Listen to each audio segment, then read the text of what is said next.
Hey, Michael. Hey, how's it going? I'm not real. I'm a useful device in order to imitate another person who can ask questions.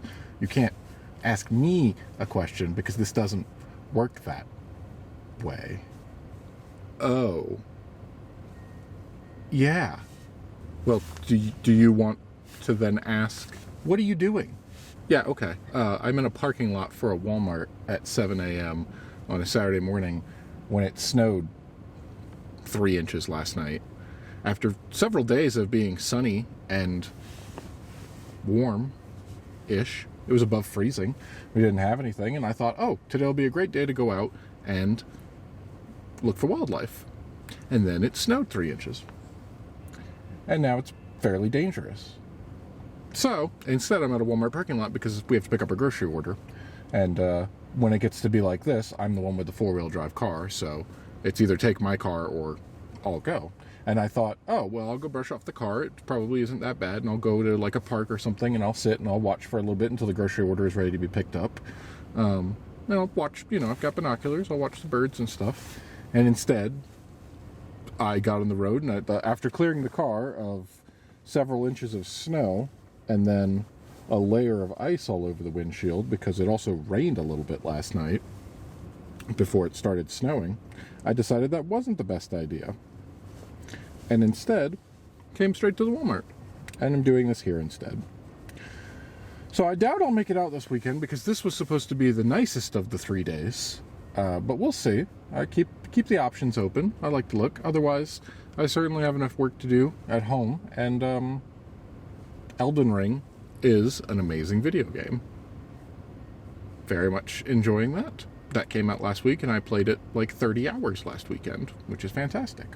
So, all that to say, this is definitely the more personal vlog that I talked about in the last video, which I did earlier this week, when I was capturing a mouse and letting it go. This is... I suppose in that video I talked about it, but it wouldn't make any sense to put it at the title of that video, so this would be the first episode of what I'm going to call the Cheep and Chitter, which is me just talking to a camera or two about whatever I feel like, whatever's going on, whatever I'm interested in, anything. And I thought that would be a good point. Like, there's not really too much going on besides what I've just filled you in on for this week, and what I'll be doing the rest of this weekend probably. But I did have an idea, which was I can start giving me kind of pumping topics and making me think in different ways. I can look up questions and answer questions. So I pulled up a list of 305 questions. And I've just gone through and picked one at random, and I'll explore that for a little bit. These are supposed to be, I think I Googled personal in-depth questions or personal deep questions or something along those lines, and I found someone who had compiled the list. By all means, if this goes well, if there is a question that you think would be good or you want to know the answer to, you can email it to me if you want to keep it personal, or leave it in a comment or anything along those lines. And I'll do what I can to answer them. So this question: what are the stories behind your scars/tattoos, if you have any? I don't have any tattoos. I never really was interested in getting poked by a needle hundreds of times. I did think about it at one point, and I went and got a consultation, because I think the only thing that I would have that would have been meaningful enough to me where I'd be like, yes, I could see that going on my body in a permanent way on my... Oh, I don't even know where this is. I definitely have it. I just don't know where it is throughout my many moves. I have a diploma from when I got my black belt in a self-defense martial arts system when I was 13. And on the diploma, they had a piece of artwork that was really cool that meant a few different things. It was a pair of dragons with their tails wrapped around the handle of a dagger. And each one represented a different, like... The dragons represented something, I don't remember all of it off the top of my head, and the knife represented something, and it had the number 3 on it because it was a study that they had done at some point, which was only 3% of people actually set out and achieved their goals or dreams. So that entire thing would have been really cool. And I remember going to a tattoo shop to get a quote on it one time, because friends of ours were already going to get something done. And I talked to them and they were like, yeah, this is a lot of work. It's a big thing. All the scales and the dragons, it would take a very long time. We're talking about multiple sessions, so this isn't the kind of thing that we could just give you a ballpark quote for.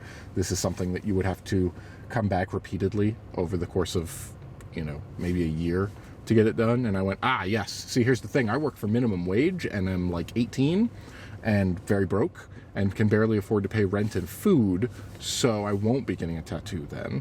Because my idea was, well, if it's not too much, I could either put it on a credit card or, save up and pay for it one way or the other. Well, that didn't happen. So, no tattoos. I had the idea of one. And I think the only scar that I have is one on my foot, which is very faint at this point because it's been probably 20 years. I don't know. That would have made me 10 years old. Maybe not quite that long, but a good long enough time that it has faded considerably. It was from the kitchen of the house that we grew up in, where I was cooking, because I cooked from a very early age. I remember grabbing the Pyrex container, the measuring cup, the big glass measuring cup, and I dropped it. Whoops. And it shattered, and a piece of it flung into my foot. Most of it went fine, but a piece flung into my foot. And it went deep enough to leave a scar. I did not have a piece of glass that I had to dig out as far as I remember. I did not go to the emergency room or anything. It was enough that the bleeding stopped. But I do have a scar there. So that's the story. It's not super interesting. It's not not very exciting, but that's the scar that I have. The only one that I can remember. I don't think I have any others, as far as I'm aware. Okay. We'll be finding out about that eventually. I did have a second accident that was major enough when I was working. This was maybe 19 or 20 years old, so about 10 years ago at this point. I was working at Walmart. I was doing the overnight shift, because that's what I worked. I worked in the produce department, and that meant that I got the produce truck overnight. That was why they had someone working overnight. The majority of it was because their truck arrived at 2 or 3 in the morning sometimes. And so your job was to go back and, keep the all of the normal produce jobs. Keeping everything stocked and cleaning and things like that. But when the truck got there, I had to go back and unload the truck, get the pallet jack, drag everything up one pallet at a time to the department. It was a lot of work. But anyway, the accident happened one night. I'd been there months at this point. Where I was letting the truck driver back out. Like, there were the bay doors, and then there was the back door where the truck driver would come in. So I let the guy out, and I went, all right, bye. And I go to close the door, and the lock for those doors is just an L-shaped piece of metal, hard metal, and it's just a slide. I can do it towards the camera. It's just a lock with, a lock there, and then a piece of metal going across it. You just slide that, and theoretically you could put a lock on it, but no one did because it was a 24-hour Walmart, and I think the lady who came in the morning would make sure it was locked because she didn't want just anyone coming in through the back door into the warehouse. Well, that L-shaped metal sticks out about an inch or two, and I brought it right down on top of my head. And it cracked me good, and I went, oh, no, and I sat down, and the person who was back there went, oh, my God, are you okay? Oh, you're bleeding all over your face. And I went, I am? And I reached up, and I was like, oh, I'm covered in blood. Cool. So they ran and got paper towels, and I sat there for a while, and I think a manager came and checked me out and was like, well, I can't take you to the emergency room because I'm the only manager on duty, which I think he got in trouble for that because, he should have left with me to take, that's company policy, and I don't think he realized that, which thankfully everything turned out fine. But basically they were like, we can take you, but just go sit in the break room, in the HR office break room until someone else comes in 4 hours when another manager would be there. So I went and sat, and I looked up, I sat there, I clocked out, I was not paid for it, and I just sat there on my phone for a little bit, looking up, going, do I have a concussion? And all the things said, don't fall asleep, go see a doctor.